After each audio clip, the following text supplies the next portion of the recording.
topic is documents and records management. As you can see, it's pretty cool where I am, here in the nice green forest behind me. It's quite chilly. Right, what are documents and records management? In any organization that we have, there's normally a lot of paperwork involved. Whether those are laws that we need to comply with, or policies that we have to follow, or records, anything from invoices, letters from different parties, orders, requests for proposals, proposals that we have submitted to a client, invoices that we've submitted to a client, records of payment, instruction manuals, warranties for equipment that we bought. There's always some documents. Records of the licenses of your telephone accounts, tax forms submitted, all of those things we need to manage. When we register a business, normally we get a business registration certificate, we get a name, we have to register for that. All of those things we need to record, store in a safe place for later reference, so that we can check up on them, we can show other people that we have them. And if I lose them, it is normally quite a pain to replace them. You can just imagine losing your wallet and your license and your ID card and whatever, and you have to go back into these queues to refresh them. So all organizations have documents and records to keep. How do we maintain them? How do we keep them? Not all of us are equally good or equally bad at administration. I know that I'm not a great paperwork fan, but I am very good at organizing my computer and the stuff that I need to have my life in electronic form. But I'm not a great paper admin person, and therefore I get help to do that for me, and you often, I think, do the same. So let's have a look at what documents and records management is all about. Well, documents and record management, like I have explained, is a core element of any management system. It's a core element of running any business. They must be stored in a safe place, in a secure place, so that they can be available for use when required, but I also want to be able to refer to them easily sometime in the future. Some of our records and documents have got legal implications. Your tax submission details, for instance, as an example. Previously, the tax office used to collect this information that, well, you needed to submit your invoices and the proof that whenever you claimed something or you stated something that you had the paperwork to submit it. Nowadays, because we submit electronically, you don't have to submit that proof, but you have to keep that proof for up to 5 years, so that if SARS decides that they want to come and audit you and to see that you actually have those VAT invoices and expenses and all of those things, then you must be able to prove it. And if you don't have it, then they can say, but you've tried to defraud them, and they can charge you with penalties and so on, which is often 2 or 3 times the real tax value that they think you didn't pay. Okay, so there are legal implications to this. You might have contractual issues where you enter into a contract and somebody breaches contract, and you want to go back on the contract conditions on payment and conditions or guarantees and so on. So it's important to keep your relevant information in the right place so that it's secure and doesn't get damaged. Most individuals and small businesses, because small businesses are often run only by 1 or 2 individuals, don't pay enough attention to how we keep our documentation. We don't keep proper files, we don't store them, and one of the issues that we often have is people don't look at backups. They don't look at information security. Files are often placed in a position where they can get lost, they can get mixed up, they can get damaged in flooding, a geyser breaks or something, or a kid or a dog gets into it and they destroy it. Electronic information is kept on laptops, on telephones, on a single hard drive, on a single memory stick. Just one single point and all your eggs are in one basket there. The problem is when that phone gets broken or it gets stolen or your laptop hard drive fails on you or the portable hard drive that you have falls and it breaks and it doesn't work, then the information that is on there is destroyed. I've often had cases where people have, in a panic, oh, my phone is broken, my laptop hard drive is crashed. Do you know about anybody that can recover this information for me? And often we cannot, especially these electronic things. I'm a photographer, and one of the things that I have is memory cards. And I've had, in my laptop, I've had a nice solid state hard drive, SSD. And sometimes those things just stop working. And if you don't have a backup of that stuff, all of that electronic information is gone forever. And you have to now find copies of it somehow and replicate it. It can be extremely annoying, time-consuming, and it can even harm your business. So it's important to have good backup and information security strategies in place. If you have unorganized documents, often what happens is the documentation that you need is not available. Once again, it becomes time-consuming, becomes a hassle, and important information that you need at that time is not available.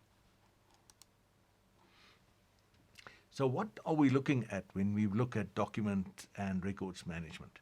Firstly, what I need in a business is an organized and established document and records management system. A document is normally something where I get information from. It's a reference, I look at it, and a record is the proof that I've generated.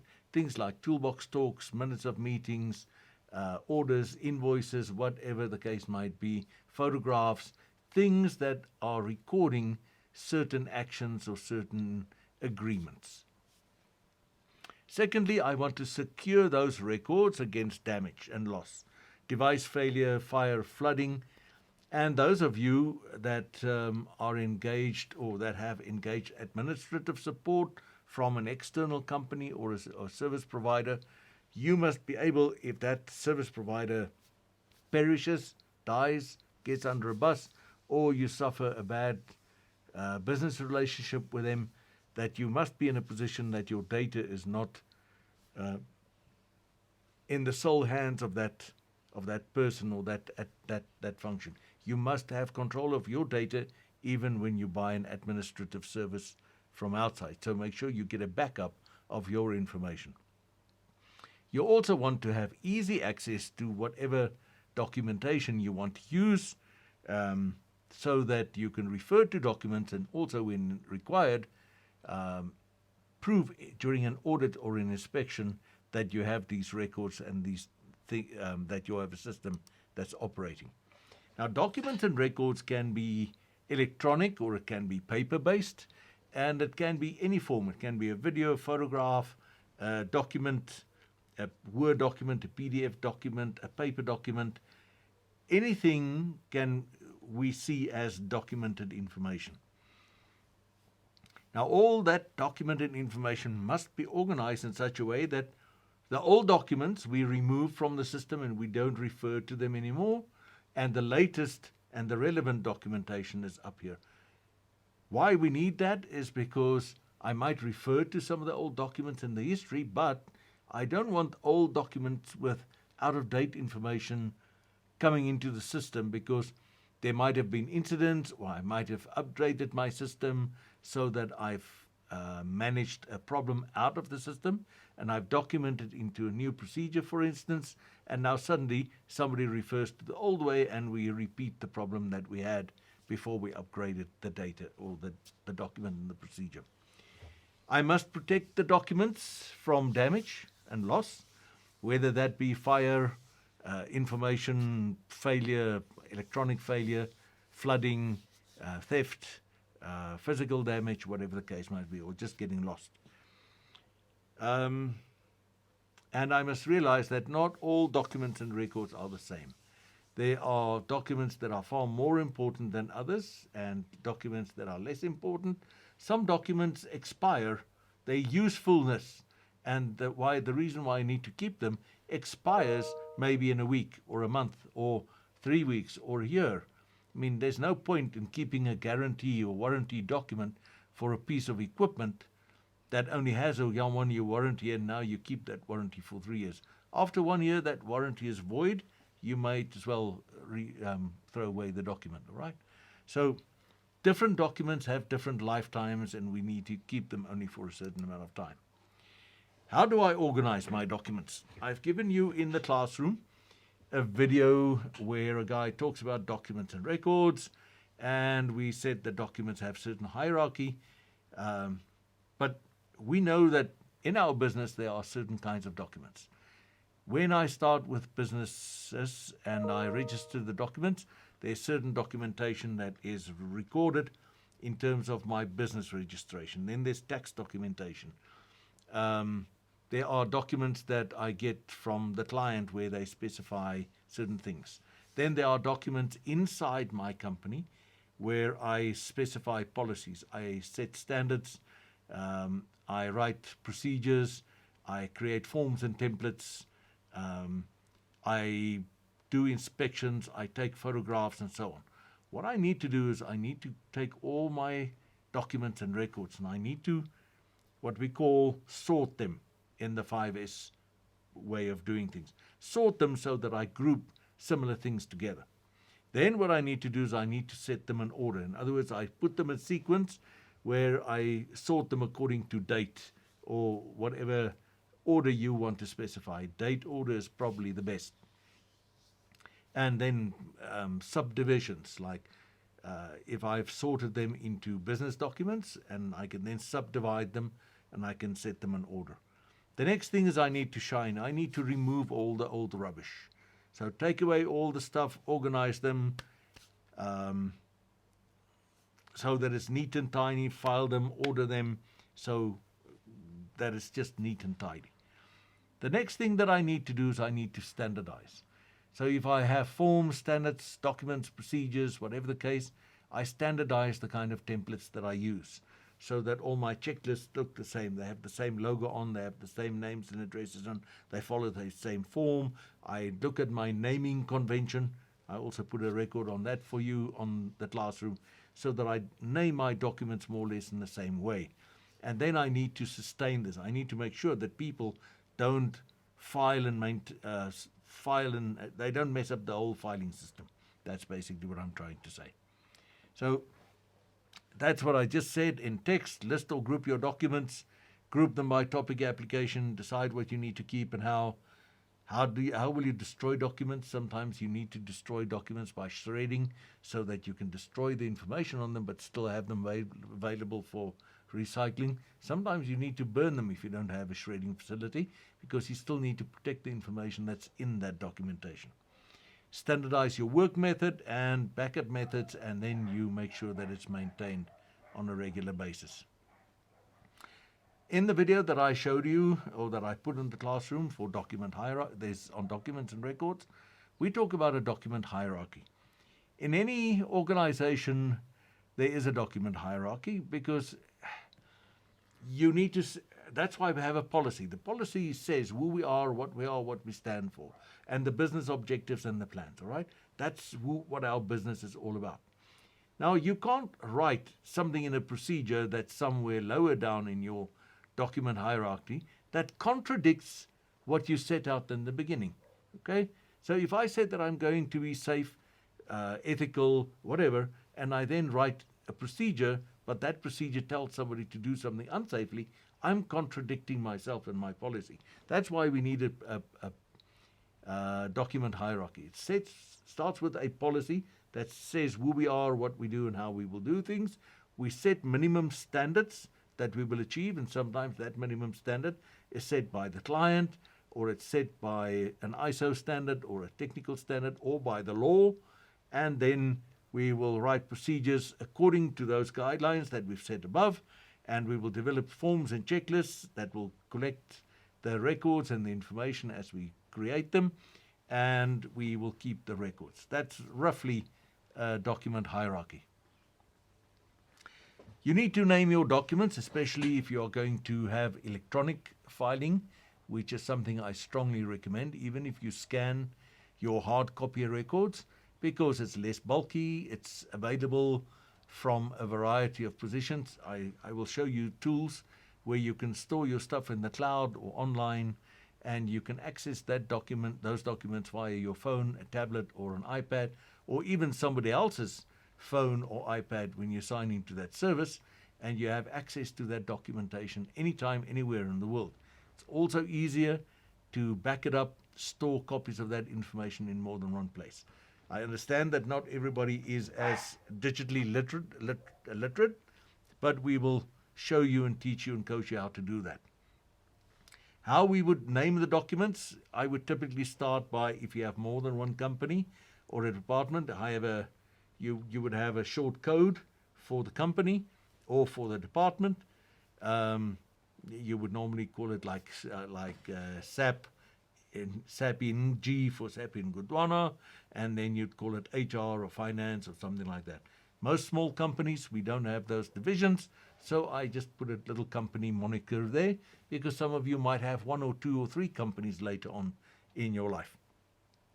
Then I would normally try and identify this document as the type of document. Is it a policy, a standard, a procedure, an agenda, minutes of meetings, a checklist?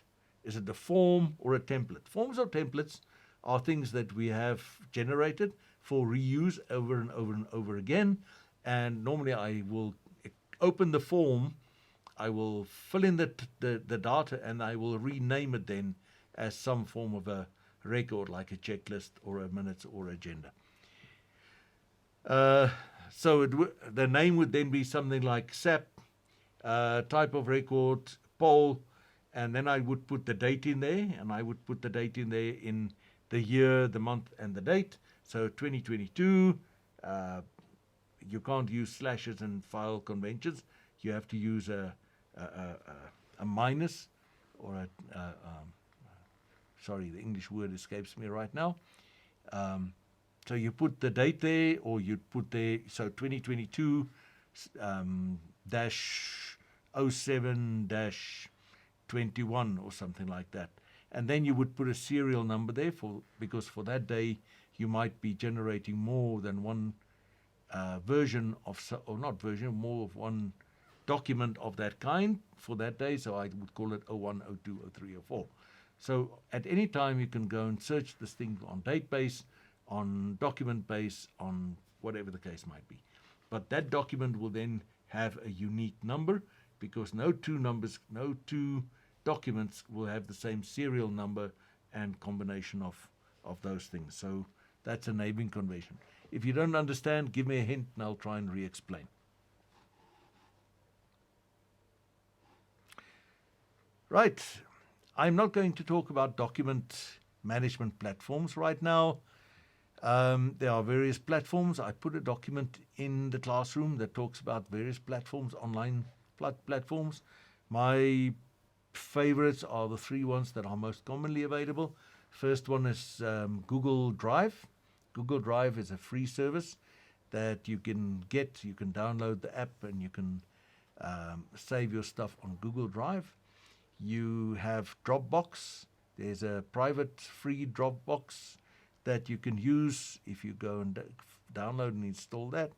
And then you also, when you get your Microsoft account, if you haven't used Microsoft Office software, you get OneDrive as a cloud-based platform. Now, all of those will give you a certain starting amount of storage space. If you want more storage space than they give you, you need to start paying an annual fee.